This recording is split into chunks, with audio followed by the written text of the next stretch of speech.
बता दूं, जिसने एडमिनिस्ट्रेशन वो किया है, किया आईएएस का, वो कभी झूठ नहीं बोलेगा, वो सच्चाई ही सामने रखेगा। इन्होंने उसको भी बंद कर दिया, इन्होंने भट्ट को भी बंद कर दिया था आईएएस को 20 साल। ये तानाशाही करी थी जो कई नहीं, राज लेकिन खोले। बीजेपी का कहना ये है कि जब आपके पास सबूत नहीं है, तथ्य नहीं है, तो फिर आप गलत आरोप क्यों लगाते तो इनके पास कौन सा सबूत है? ये गिरिराज का पूछो कौन सा सबूत है? ये क्या सबूत है? ये सड़क छाप आदमी, सड़क भाषा का इस्तेमाल करने वाला आदमी, इसके पास कहां से? नेहरू जी के लिए शर्म नहीं आती? नेहरू जी के लिए अरे शर्म से डूब मर जेब चुल्लू भर पानी में। नहीं, किसकी बात करते हो? आपका गुस्सा जायज है, लेकिन अमिताभ दास के पास क्या सबूत था? पप्पू यादव के पास क्या सबूत देखिए था? उनके पास, उन्होंने तो जुल्म किया था ना। देखिए ना, कोई जुल्म नहीं करा। जुल्म ये कर रहे हैं, वो सच्चाई का साथ दे रहे हैं, सच्चाई को ये दुरुपयोग करके दबाने की कोशिश कर रहे हैं, लेकिन सच्चाई सामने आएगी। सच्चाई नहीं छुप सकती, ना ये दबा पाएंगे। अमिताभ दास जो है सच्चे हैं, जैसे राहुल जी सच्चे हैं। सच छापेमारी वो हुई है सर, आज भी छापेमारी ये हो रही है। छापेमारी ईडी पे कहते सीबीआई कहीं कहाँ नहीं की इन्होंने। मुख्यमंत्री तक को इन्होंने अंदर कर दिया। मुख्यमंत्री क्या कसूर था बताइए झारखंड के? क्यों अंदर करा? मतलब कि केंद्र की एजेंसियों पे भी शक है आपको? कोई केंद्र की एजेंसी है ही नहीं अब। केंद्र की एजेंसी काम करती थी इंदिरा जी के टाइम पे, राजीव जी के टाइम पे, डॉक्टर मनमोहन सिंह जी के टाइम पे। ये तो एजेंसी बिकी हुई है, ईडी सीबीआई बिकी हुई है।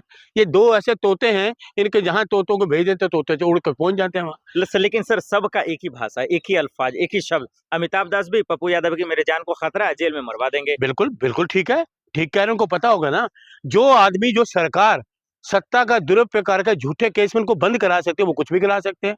वो तो पुलिस कस्टडी में लोगों को मरवा सकते थे, ये तो कुछ भी नहीं। सर, आप लोगों ने कसम खा लिया है कि नीतीश कुमार के खिलाफ, मोदी सरकार के खिलाफ ही बोलना है, मेरी जब कानून तक अपना काम ना करे। मेरी जब तक जिंदगी है, मैं आरएसएस बीजेपी मोदी के खिलाफ हूँ, जब तक मेरी जिंदगी है। लेकिन वो तो काम अच्छा कर रही है ना। कोई अच्छा काम नहीं कर रही है, देश विरोधी काम कर रही है, देश विरोधी। अमिताभ दास की बात आप कर रहे हैं, नीतीश कुमार के बेटे पे आरोप लगा दे कि नीट छात्रा में उनका हाँ बिल्कुल, नाम आया उसने कहा, तभी तो उनको अरेस्ट किया गया। वो होगा, सच्चाई होगी ना। उनको पता नहीं अमिताभ दास क्यों, उनको पता सच्चाई, उन्होंने सच्चाई सामने रखी। वो झूठे हो तो डरते हैं, लेकिन वो डरे नहीं, क्योंकि वो सच्चे हैं। सर, नाम तो मैं आपका भी ले लूंगा, सबूत तो चाहिए ना। सर मेरी बिना सोचे समझे आप आरोप लगा देंगे। देखिए, मैं अब देखिए, मैं यहाँ पे हूँ, घर में ले जाके कोई चीजें भी रख दे, पुलिस ने छापा मार दी, यही बरामद हुआ, क्या कर लोगे आप? क्या कर लोगे? सत्ता का दुरुपयोग का, संविधान के खिलाफ काम करने वाले ये लोग हैं। आप सच्चाई का सामना करो, जैसे राहुल जी सच्चाई का सामना कर रहे हैं, ये तो भागते सर, हैं। सच के साथ है तभी तो बिहार में जीत रहे हैं ये लोग, तभी तो फिर राज आप कर रहे हैं लोगों, ना। यही तो गलत बात है। इलेक्शन कमीशन बेईमान, इलेक्शन कमीशन बेईमान है। बिहार के लोग नहीं चाहते थे नीतीश को, नहीं चाहते थे बीजेपी की सरकार को, बिल्कुल नहीं चाहते थे। ये इलेक्शन कमीशन बेईमानी है, घुसपैठी है। कहाँ घुसपैठी है मुझे बताओ? 12 साल से इनको कोई घुसपैठी ही नहीं मिल रहा।